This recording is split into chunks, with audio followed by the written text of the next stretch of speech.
du Père et du Fils et du Saint-Esprit. Dans 3 jours, c'est le grand carême. Le carême qui va nous préparer à Pâques.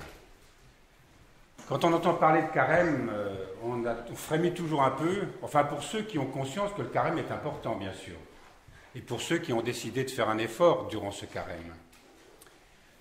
Vous avez entendu les lectures dans le prophète Jérémie, il y a cette promesse que Dieu va absolument tout rétablir. Dans les situations de chaos, dans les situations de détresse, il y a toujours cette promesse, cette certitude que Dieu fera tout ce qu'il est nécessaire pour nous rétablir dans une situation saine. Et puis dans l'épître, il s'agit au contraire de dire, vous avez tout reçu, vous êtes comblés de grâce, vous avez tout ce qu'il faut pour vous mettre en marche en quelque sorte. Et puis, vous l'avez entendu dans l'Évangile, il s'agit là de la transfiguration. La transfiguration, on la célèbre le 6 août. Pourquoi, juste au seuil du carême, le dimanche qui précède le mercredi des cendres, pourquoi lit-on le passage qui concerne la transfiguration? Mais dans le passage de la transfiguration, le Seigneur d'abord montre sa divinité. Et les 3 apôtres là sont stupéfaits. Il leur ouvre les yeux pour voir qui il est exactement. Mais il leur annonce aussi surtout qu'il va subir sa passion, mais aussi il annonce sa résurrection. Donc il s'agit là déjà, juste à distance, un petit peu comme un phare qui est devant nous, de nous montrer ce que l'on doit atteindre. Cet épisode de la transfiguration qui a été montré aux apôtres nous est montré aujourd'hui, comme si nous aussi nous assistions à cette transfiguration, sachant qu'il va y avoir tout un parcours qui sera celle de suivre et de vivre avec le Christ sa passion et sa résurrection. Et le carême est une grande préparation pour ça. Alors le carême, c'est un voyage. Mais est-ce que nous sommes bien équipés pour ce voyage? L'Église nous propose des pratiques, une ascèse comme on dit, et elle nous parle du jeûne, bien sûr, un jeûne qui dans la tradition orthodoxe est strictement végétalien. Pour des raisons de santé, certains d'entre nous ne pourront pas suivre exactement ce régime, mais on peut toujours faire un effort. Et puis c'est un régime aussi au niveau des pensées. Il ne suffit pas de jeûner, il faut aussi écarter des lectures, des spectacles, et tous ceux qui ont la télévision chez eux, évidemment, sont toujours très sollicités par tous les programmes. Il s'agit d'essayer d'établir un certain silence en soi. Et puis, il y a la prière, bien sûr. La prière. Une règle de prière au quotidien est absolument indispensable. Qui ne prie pas restera avec de bonnes intentions, mais ne pourra pas les dépasser, ne pourra pas les réaliser. Alors, dans la tradition orthodoxe, on parle d'un mot qui, en Occident, fait peur, c'est le repentir. Et le repentir est assez difficile. On sait que nous sommes pécheurs. Mais ce monde dans lequel nous baignons, la culture occidentale dans laquelle nous baignons, a relativisé la notion de péché, a relativisé évidemment la notion de repentir et tout ce qui va avec.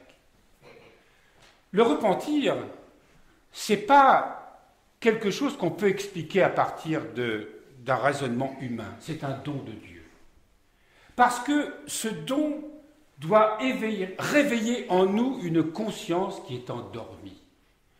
Bien sûr que nous avons envie de nous repentir, nous avons envie de voir quel est notre péché. Enfin, quelque chose en nous a envie. Mais notre conscience est endormie. C'est un peu comme la belle au bois dormant. Et elle ne peut pas s'éveiller toute seule. Il faut l'intervention de Dieu pour cela. qui nous donne par l'Esprit Saint la conscience, qui vient éclairer notre conscience sur notre état de pécheur. Et nous ne sommes pas conscients de ce qui nous maintient dans le péché. Là aussi, quand on parle du mot péché, on a le sentiment de quelque chose qui est moralisant, mais ça n'a rien à voir. Enfin, rien à voir. Bien sûr que la morale a à y voir, mais je parle de la démarche intérieure. Est-ce que nous voulons être libérés de nos chaînes? Est-ce que nous voulons vivre vraiment cette passion avec le Christ et cette résurrection? Est-ce que nous voulons vraiment entrer dans ce royaume de l'amour qui nous est proposé? Et pourtant, nous l'avons déjà en nous puisque nous sommes baptisés. Mais nous continuons d'être endormis. Nous continuons d'avoir une conscience endormie. Et pourtant, les premières paroles du Seigneur dans l'évangile de Marc disent, c'est « Repentez-vous, car le royaume de Dieu s'approche de vous ». Eh bien, si nous voulons véritablement entrer dans ce mystère pascal, dans ce passage, parce que Pâques, c'est un passage, eh bien, ce carême nous est offert. Et ce carême comporte des grâces vraiment très particulières. Est-ce que nous acceptons de faire cet effort de jeûner sur tous les plans, cet effort de s'intérioriser, de se débarrasser un petit peu de tout ce qui, habituellement, nous éloigne véritablement de cette intériorité. Alors, aujourd'hui, nous avons cette image de la transfiguration. Et le Seigneur, en se montrant dans sa nature humaine, transfigurée, divinisée, nous montre ce que nous allons devenir, ce que nous devons devenir. Et pour ça, nous avons notre part. Et notre part, c'est ce que l'Église nous propose, encore une fois, le jeûne, la prière, la lecture de la Bible, le recours au sacrement, la confession. Avec la confession, il y a des conseils spirituels dont on a tant besoin. Et puis de laisser cette grâce divine, cet amour de Dieu venir en nous, car Dieu veut nous aimer, rien de plus. Et c'est cet amour qui nous éclaire, et qui réveille notre conscience. Et comme dans un miroir nous permet de voir qui nous sommes réellement, qu'est-ce qui fait obstacle en nous à cette grâce divine. Voilà ce à quoi nous sommes appelés. Alors, il y a encore 2 jours, il va y avoir le Mardi Gras, il y a le carnaval. Autrefois, on faisait le carnaval, ici on ne le fait plus. Et parce que derrière ce carnaval, il y a un symbole. On se déguise, on met des masques. Est-ce que ce ne sont pas tous les masques que nous portons à longueur de vie? Et puis, nous en avons plusieurs aussi. Eh bien, c'est de se démasquer. Le carnaval, c'était de se démasquer, c'est-à-dire de prendre conscience des masques que nous avons. Et puis, lorsque nous entrons dans le mercredi des cendres, eh bien, il y a tous ces offices ici dont nous avons la chance d'avoir. Le canon de Saint-André, avec toutes ces prières de repentir, qui nous éveillent, justement. Et puis, ce long voyage où nous allons nous aider les uns les autres, nous entraider pour... C'est une œuvre communautaire, ce n'est pas seulement une pratique, un travail à faire personnellement. Nous avons besoin des uns des autres, de nous soutenir avec charité, parce que tous nous n'avons pas la force d'avoir cette continuité. Eh bien, il faut, comme si nous étions tous en voyage vers cette Pâque lumineuse, eh bien, de nous aider, de ne pas permettre que quelqu'un soit abandonné.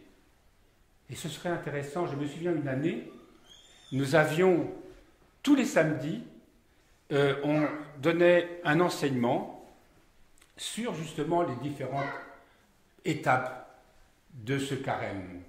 À l'époque, nous suivions le calendrier byzantin, il y avait des dimanches, et je me souviens, il y avait ce qu'on appelait le désir, il y avait ce dimanche de l'humilité, etc.